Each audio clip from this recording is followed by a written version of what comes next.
together. We change the world.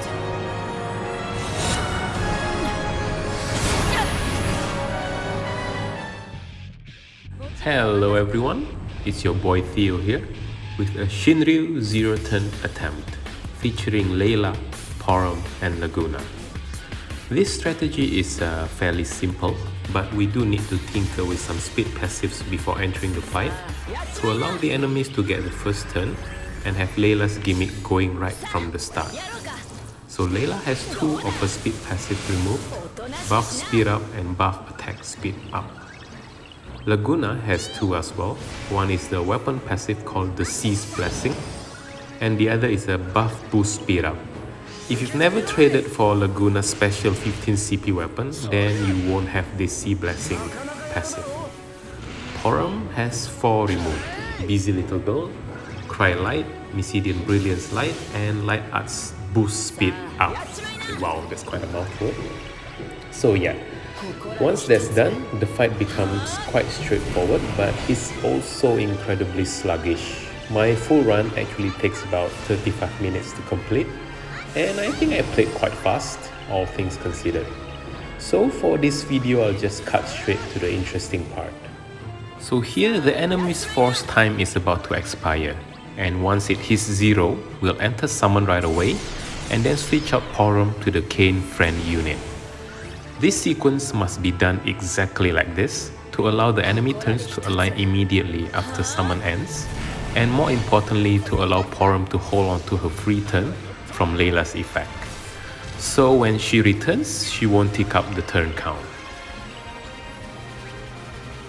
So the friend Kain will just be using HP attack here because his base skills have high turn rate. EX also can't be used because it delays.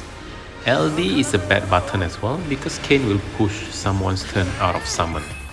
In fact, this Kain unit is tailored specifically to my needs.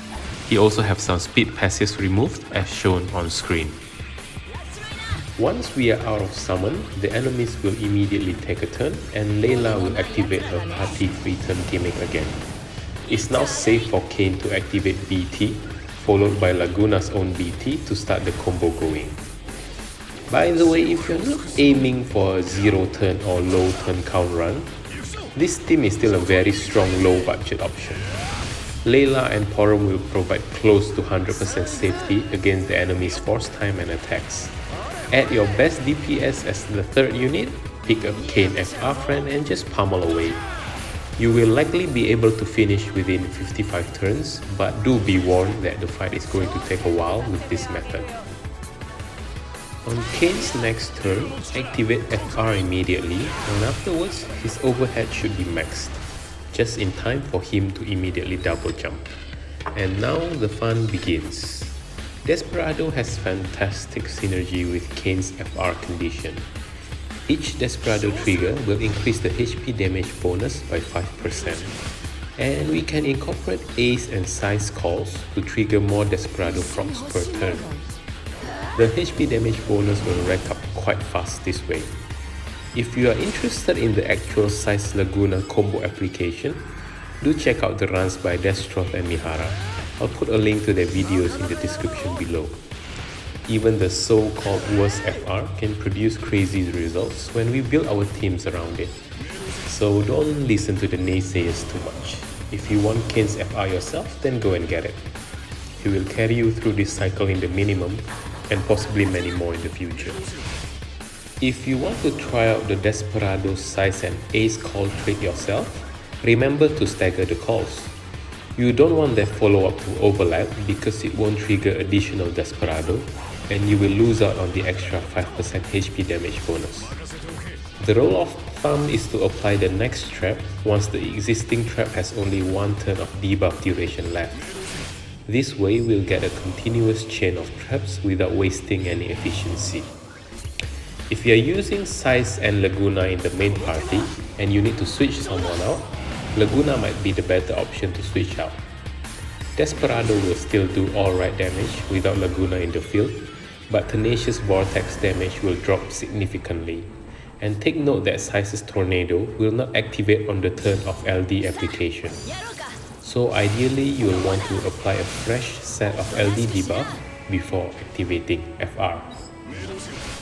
Oh, and if you notice, Kain and Leila are actually a very bad pairing. Normally, Kain is immune to literally everything that's happening in the fight when he's mid-air. Enemies can't damage him, and even allies can't heal or buff him. And we normally can't select Kain with a turn warping ability while he's mid-air. If you've ever tried using Sid Rain's LD call while Kain is up there, you will notice that Kain's icon is grayed out. But somehow Leila's Counterattack Order will still pull up Kain's turn. This feels like such a wasted interaction. We could have milked so much more damage out of this sequence had Kain stayed up longer. The thing with Force Time is that HP damage bonus will only increase when its caster is in the field. With Kain gone, I can no longer get additional 5% bonus with each Desperado proc. But the HP damage bonus of 263% there is still active. I just can't increase it to a higher value anymore because Kain left. Now for the final turn of Force Time. The whole sequence somehow aligns quite beautifully with my Cyan Corp. Easy 5.7 million damage there by our favorite samurai. So I started Force Time at 83% enemy HP and now they are at 40%. Not too bad. If you have enjoyed my run so far, be sure to hit the like button, subscribe and hit the bell for more DFFOO content. Unfortunately, this is the point where things started to look grim. I did say at the beginning of the video that this was a zero-turn attempt. Since my Laguna does not have an Ultima weapon equipped, at around 9% HP, the party kind of ran out of steam. Laguna ran out of skill users, Porom ran out of LD, and even Leila is also running out of skills. At this point, I had no choice but to use one turn to activate Laguna's BT phase. I did win at the end though because I was carried by the Desperado debuff damage. I believe this zero-turn strategy is achievable with a maxed out 5 out of 5 Ultima weapon gun on Laguna. But sadly, I have dismantled my gun for a throwing weapon when Cisne debuted. Also, if we really want to force it, we might be able to do it without an Ultima weapon, but we will have to play super conservatively with Leila, using skills only to refresh her buff and HP plus attack for the rest of the turn. Porom's damage will also drop once LD runs out, but at least she can still HP attack into EX quite consistently to maintain her buffs.